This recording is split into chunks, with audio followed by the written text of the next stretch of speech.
सर्वांना सुप्रेम नमस्कार। तुम्हा सर्वांचे आपल्या सुनैना द सुपर मॉम ह्या यूट्यूब चॅनलवर खूप खूप स्वागत आहे। आजचा दिवस तुम्हाला छान आनंदाचा जावो, तुमच्या मनातल्या सर्व इच्छा पूर्ण होत याच तुम्हाला नवीन आणि मंगलमय दिवसाच्या शुभेच्छा।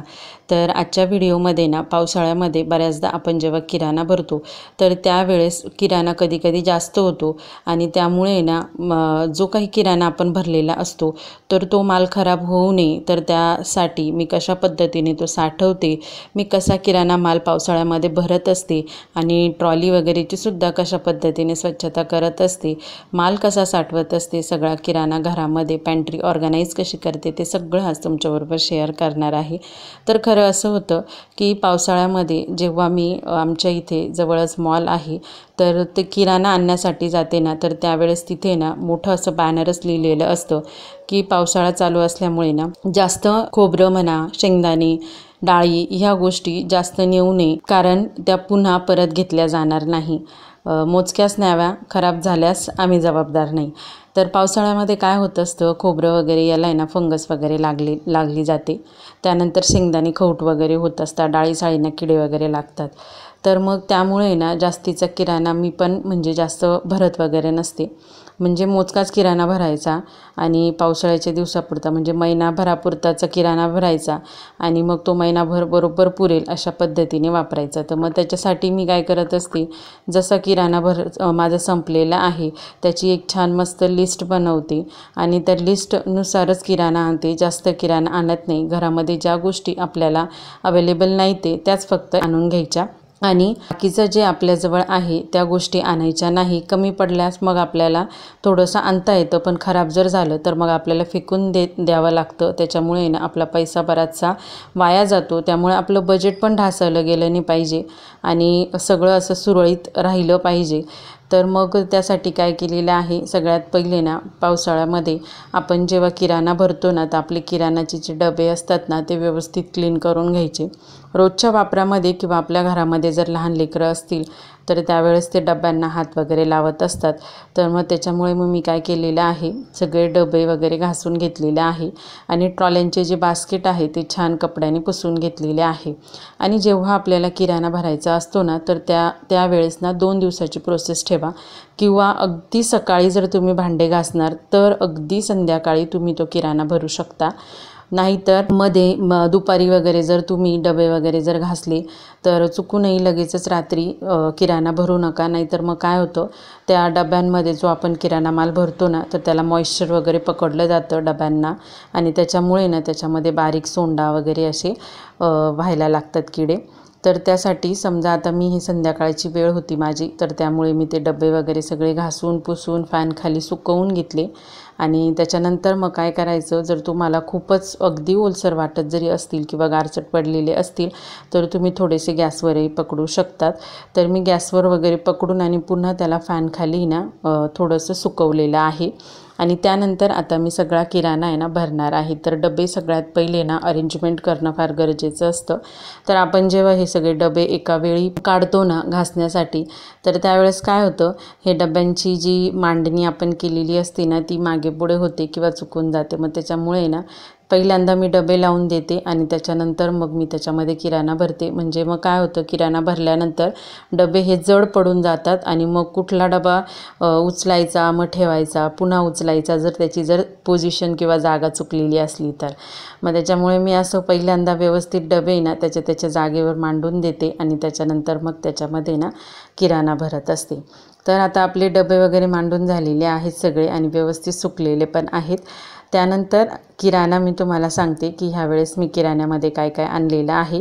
काय होतं, पावसाळ्यामध्ये बऱ्याच वेळा भाज्या जास्त आपल्याला अवेलेबल होत नाही किंवा हिरव्या पालेभाज्या जर आपण आणल्या ना तर बहुधा त्या आतमधून खूप साऱ्या अशा ओलसर असतात, तर त्या निवडतानाच आपल्याला खूप सारा असं कंटाळा आल्यासारखं होतं। मग त्यामुळे मी डाळी साळी मठ किंवा चणे असतील आपले अख्खे हरभरे आपण त्याला म्हणतो ते, किंवा मुगाची डाळ झाली, मसुराची डाळ, उडदाची डाळ, तुरीची डाळ आणि मुगाची डाळ आहे ना माझ्याकडे बऱ्यापैकी होती त्याच्यामुळे ती मी आणलेली नाही, तर डाळी साळी सगळे वाटाणे असतात, अख्खे वाटाणे वगैरे, तर ते मी सगळे आणत असते. तर ह्यावेळेस वाटाणे आणि मुगाची डाळ मी आणलेली नव्हती आणि अख्खे हरभरे आणलेले नव्हते, कारण ते माझ्याजवळ फ्रीजमध्ये अवेलेबल होते. आणि अजून एक टिप मी तुम्हाला सांगू इच्छिते की पावसाळ्याचे दिवस आहे, त्याच्यामुळे ह्या गोष्टी जर डाळी साळी किंवा कडधान्य आपण जर बाहेर ठेवणार तर त्याच्यामध्ये ना 1-2 तेजपान ठेवायचं. जर अगदीच शक्य नसेल, खूपच असं ओलसर आपलं घर किंवा गारवा असेल घरामध्ये, तर तुम्ही सरळ फ्रीजमध्ये ठेवलं तरी चालेल. त्याने ना म्हणजे असं मॉइश्चर वगैरे पकडलं जात नाही आणि सोंडे वगैरे त्या कडधान्यांमध्ये होत नाही. आता मीही बऱ्याचशा माझे जे कडधान्य आहे ना ते फ्रीजमध्येच ठेवत असते. ह्या वेळेस ज्वारी आणायचं ठरवलेलं होतं. 1 किलो ज्वारी आणलेली आहे आणि बाजरी माझ्याजवळ ऑलरेडी अवेलेबल आहे. तर मग मला ना महिन्याला 6 किलो बरोबर तांदूळ लागतात. तर ह्यावेळेस अगदी 0 म्हणजे तांदूळ पूर्ण संपलेले होते. तर त्यामुळे मग मी फक्त 6 किलो तांदूळ की जे ना जास्त पण होणार नाही आणि कमी पण होणार नाही आणि बरोबर माझा त्याच्यामध्ये महिना निघून जातो. आणि ना बाकीच्या गोष्टी काही मला आहे ना परिवार चहाची त्याची साखर पण 1 पाऊच फ्री मिळालेलं होतं आणि साखर पण माझ्याकडे बरीचशी अवेलेबल होती. त्याच्यामुळे मी साखर पण तुम्ही बघू शकता 1च पाऊच आणलेला आहे आणि मी मधुरची साखर यूज करत असते. गोडी चांगली आहे तिची आणि आपल्याला म्हणजे माझं ठरलेलं असतं प्रमाण, जर 3 पॅकेट आणले मी 1-1 किलोचे तर मला बरोबर ते महिनाभर जातात. सगळं समजा काही गोड पदार्थ वगैरे जरी बनवला तरी पण मग मला बरोबर ती साखर पुरते. पण मग आता 2-2.5 किलो माझ्याजवळ साखर होती, मग मी फक्त 1च पॅकेट आणलेलं आहे. आणि तुरीचं वरण आहे ना आपण नेहमीच करत असतो, काही नसलं की आपण लगेच वरण भात लावतो आणि लेकरंही वरण भात आवडीने खातात. त्याच्यामुळे 1 किलो तुरीची डाळ मी आणलेली आहे आणि ना डाळी साळी मी फक्त तुरीची डाळ वेगळी ठेवलेली आहे. बाकी ह्या ज्या पावशर ज्या मी डाळी आणलेल्या आहेत ना, जसे की पावशर उडदाची डाळ झालं, पावशर मसुराची डाळ झालं, तर आणि ना मिक्स डाळ पण माझ्याकडे मागच्या वेळेस मी डीमार्टमधून आणलेली होती. तर ती मला बरीचशी पुरली, कारण आपण नेहमी ह्या डाळी करत नाही. उडदाची डाळ झालं, मिक्स डाळ झालं, जास्त करून आपण मुगावर आणि तुरीवरच आपला जोर असतो. आणि मसुराची डाळ आहे ना किट्टूला जास्त आवडते, किंवा उडदाची डाळ जर केली ना तर त्याच्यामध्ये मिक्स म्हणून मी थोडीशी डाळ टाकते. जास्त उग्र तिचा आहे ना स्वाद नको यायला म्हणून थोडीशी मसुराची डाळ. आणि मसुराचा डाळ कांदा आपल्याला याला द्यायला सुद्धा कामाला येतो, डब्याला वगैरे द्यायला, तो चविष्ट लागतो. तर मग अशा पद्धतीने एका डब्यामध्ये सगळे छोटे डबे अरेंज करून मग मी या छोट्या मोठ्या ज्या पावशर डाळी आणलेल्या होत्या ना त्या सगळ्या अरेंज करून ठेवलेल्या आहेत. आणि दुसरी महत्त्वाची गोष्ट म्हणजे ज्या साखर मी काय केली, ही जी परिवार साखर होती ना ती आणि मधुरची साखर याच्यामध्ये खूप मला फरक जाणवला. त्याच्यामुळे मी ना साखरीच्या याच्यात 1 वाटी ठेवलेली होती, तर ती वाटीमध्ये ही परिवार चहाची साखर टाकली आणि आपली मधुरची साखर आहे ना बाहेरच्या बाजूने टाकली, की जेणेकरून ती मिक्स व्हायला नको.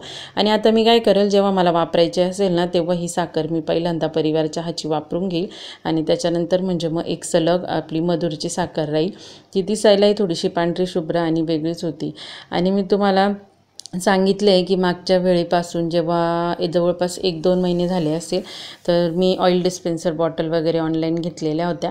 तर मग तेव्हापासून आहे ना मी ऑइलचे पाऊचच आणायला लागलेले आहे. 1 ऑइलचं पाऊच मी ते 1 लिटरची बॉटल आहे ना, तर मग त्याच्यामध्ये बरोबर बसून जातं ते. आणि मग ती बॉटलमधलं ऑइल संपलं की मग ती लगेच वॉश आउट पण होते आणि घरामध्ये चिकट असे डाग वगैरे पडत नाही. आणि मग एक जी बॅग आहे ना, प्लास्टिक बॅग, ऑइलची बॅग, ती फोडते प्रत्येक वेळी आणि ती त्याच्यामध्ये प्रत्येक वेळी टाकून ठेवते. आणि तांदूळ आहे ना मी खरं तर ते पूर्णपणे ना प्लास्टिकच्या पिशवीमधून काढून आणि त्या डब्यामध्येच टाकणार आहे. पण मग आता मला थोडीशी घाई पण होती, तर मग मी ते तसेच ठेवलेले पाऊचसह. आणि तांदूळ झालं, गहू झालं, बाजरी, ज्वारी, जेही तुम्ही धान्य चपातीसाठी भाकरीसाठी यूज करतात ना, तर पावसाळ्याच्या दिवसामध्ये ना न चुकता त्याच्यामध्ये 2 ते 3 तेजपान टाकायचे, की जेणेकरून आहे ना ते आपल्याला व्यवस्थित टिकले पाहिजे आणि त्याच्यामध्ये सोंडे वगैरे किंवा असे किडे वगैरे होतात ना तर ते होणार नाही. आणि पावसाळ्यात पण आणि एरवी पण मी खोबरं जे असते ना ते फ्रीजमध्येच ठेवत असते. तर तुम्ही बघू शकत असाल की इथे ट्रेमध्ये मी खोबऱ्याच्या वाट्या टाकलेल्या आणि खोबरं पण मी मोजकंच आणलेलं आहे पावशर, की जेणेकरून त्याला आहे ना फ्रीजमध्ये ठेवल्यामुळे बुरशी वगैरे लागत नाही. नाहीतर एकदम काळसर अशी बुरशी लागते. आपण कितीही त्याला भाजून जरी ठेवलं ना तरी खोबरं खराबच होऊन जातं. थोडंसं ऑर्गनायझेशनची मग फ्रीजला गरज पडते.